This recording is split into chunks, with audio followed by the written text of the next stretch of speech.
Hey, it's Matt Pouliot here with Pouliot Real Estate, and I want to give you an update on the real estate market. So you've probably heard the news, right?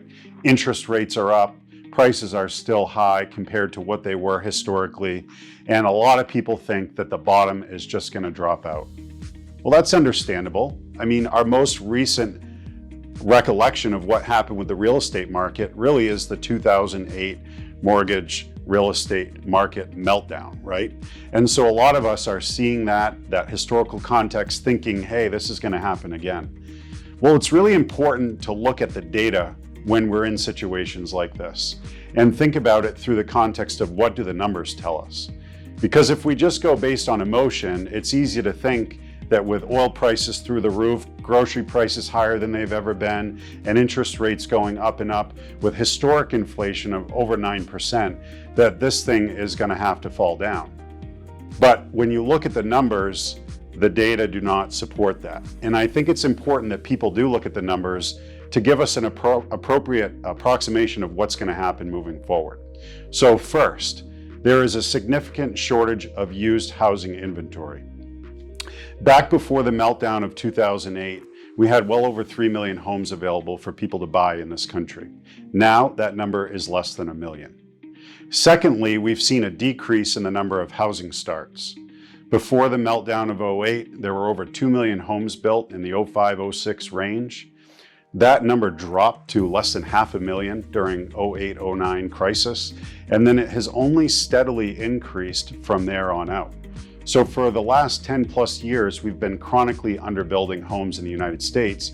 And even today, as I speak to you, we are only building about 1.38 million homes a year in the United States. That sounds like a lot of properties, but at the end of the day, it's not enough to keep up with the demand, which we'll talk about in just a moment. The third and another important key factor is that the federal government put a hold on all foreclosures. So for a long time, the feds were not doing foreclosures, and these were homes that normally would have ended up in the pipeline as used inventory for people to buy and turn into a home for themselves. We're not seeing those foreclosures, or we were not seeing those foreclosures coming into the market, and now what we're seeing is they're slowly starting to trickle in. But when you couple the lack of used homes that are on the market with a chronic underbuilding, we do not have enough homes to meet the demand. Now, I mentioned it before, and we'll talk about it now. The demand is significant. In the last 10 years, we've seen an increase of over 12 million households in the United States among people that need a place to live. This means that there are just more people living in the United States that need a place to call home.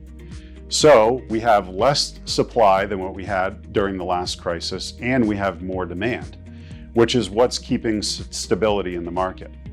The other thing that we are seeing is that the generation of home buyers that are available to buy homes now within the millennial generation are a larger cohort of individuals than what was in Gen X.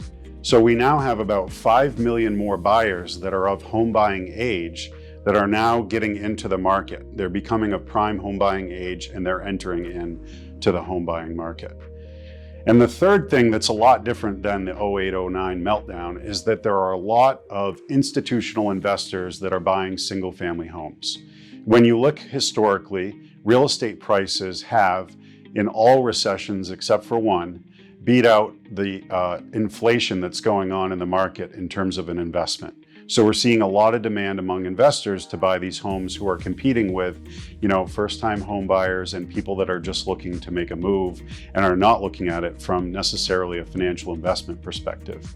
So when you couple the shortage of supply with a significant increase in demand, the increase that we're seeing in interest rates is not going to be enough to push all of these people out of the market from buying a home.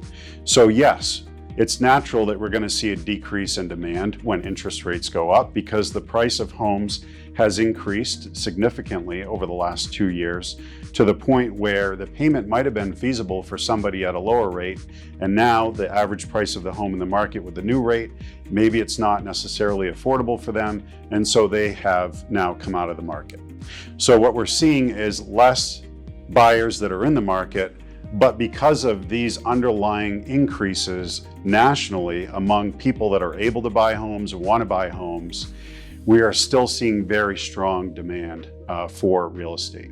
So while we're not seeing situations where people get 17 offers on the first day for $157,000 over the list price, we are still seeing very strong demand among those people who are looking to buy homes right now.